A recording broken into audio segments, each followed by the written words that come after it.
Hello and welcome to the first week of the vlog. Confused yet? You should be. So I decided a while ago that I was going to restart these when the year mark came up, and lo and behold, this is the week last year that I started doing these vlogs. And first of all, I want to start by saying that I am really proud that I kept this going for a whole year, because when it started, I was fully of the mindset that I would do it for maybe 6 weeks at the most, and then it would die a horrible death, and it hasn't.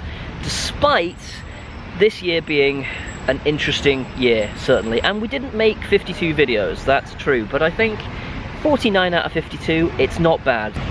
So this set of vlogs are going to be a little bit different. I'm still going to be talking about my week on a week-to-week basis, but there's going to be some sections each and every week to kind of try and keep it a little more consistent. So I might end up talking about a place in Edinburgh or somewhere that I'm visiting. I might end up talking about my favourite Christmas latte for the week, although that would probably only apply in November and December.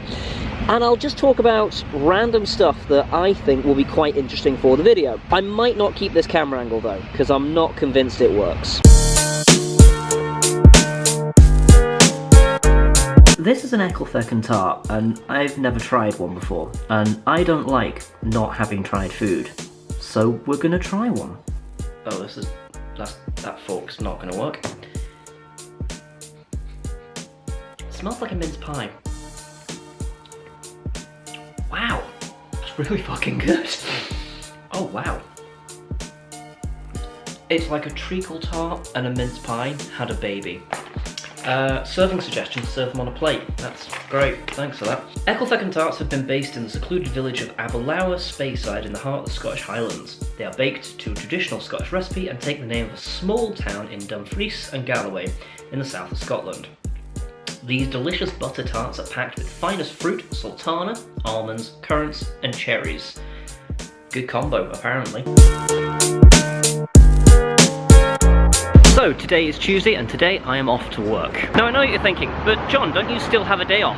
The answer is yes, but I won't be seeing the general manager now until Friday, I think it is, and I start back tomorrow morning. I don't really want to be starting back blind, so I'm only going to be taking 5 minutes. It's not going to be like I'm there for the day now, so it's not quite that bad. Turns out everything was fine. Go home, go do something else, go enjoy your day off. The one time there's an entire week where nothing goes wrong or nothing changes, and I wasn't there to enjoy it. So I'm at Fort Kinnaird Shopping Centre at the minute, and the obvious question is, John, what are you doing at Fort Kinnaird Shopping Centre? And the answer is, I don't really have a reason for being here. I just wanted to. Have you ever had those days where you're just like, I just want to do this thing that I have in my head, and nothing will stop me? Today is one of those days. I've not even bought anything, I'm just here. So I've never had peach Fanta before, but I don't hate it. I'm just in Hobbycraft at the minute for absolutely no reason. I don't need paints or anything, I'm just... Sometimes I'm consciously aware that I do really, really weird things, and I think this is a good example of one of them.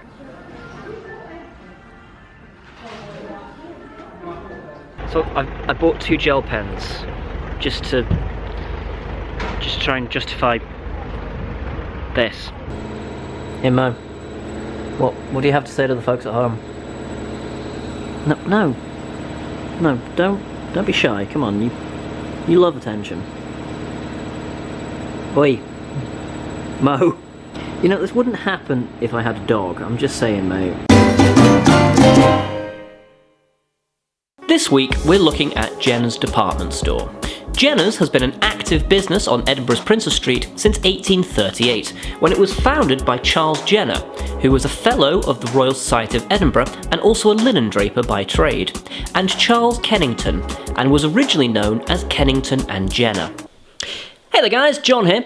Just quickly say that on editing this, I kind of noticed that this is kind of rubbish. I'm really not happy with what I've done with this, because I'm basically just quoting the Wikipedia page, so I'm probably going to have a go at doing these a little bit differently from this week onwards, but I'm going to keep this in just as a kind of like lesson to myself, because this ain't great. But anyway, enjoy the Spiel. The store was run for many years by the Douglas Miller family, who were descendants of James Kennedy, who took charge of Jenner's in 1881. The original building that formed the department store were destroyed by fire in 1892, and in 1893, the Scottish architect William Hamilton Beatle was appointed to design a new store which subsequently opened in 1895. This new building is designated as a Category A listed building, and it is noted by the statutory listing that, at Charles Jenner's insistence, the building's facade was intended to show symbolically that women are the support of the house. The new store included many technical innovations, such as electric lighting and hydraulic lifts. It has been known as the Harrods of the North, and it has held a royal warrant since 1911. It was visited by Queen Elizabeth II on the occasion of its 150th anniversary in 1988. In 2004, it changed its vision statement from its goal to be the most exciting department store outside of London to confidently independent. Ironically, it would be sold to the House of Fraser 1 year later. On 16th of March 2005, it was announced that the Douglas Miller family were in advanced negotiations to sell the business to the House of Fraser at an estimated 100 to 200 million pounds. But a month later, it was sold for 46.1 million. While other acquisitions by the House of Fraser have been renamed, Jenner's has managed to keep its identity. Jenner's currently have two shops, the one on Princess Street and another one at Loch Lomond. It previously held stores at Edinburgh Airport and Glasgow International Airport, that closed following the decision announced in April 2007. I've been at work now for 3 days and I am fucking shagged. I have been put on some pretty rough shifts. So the first day was an open, fair enough. The second day was a 12 PM till midnight, quite rough. And the day after that was an 8 AM until 5. So I've had a lot of hours thrown at me in the last few days. But tonight is Friday night, and tonight we're off to a sort of house party. I think we're just gonna get pissed in Sinead's living room. So Danny, do you want to describe what's happening to you right now? I'm getting abused by the other half. Sinead, what have you done here? Talk us through your beauty regime.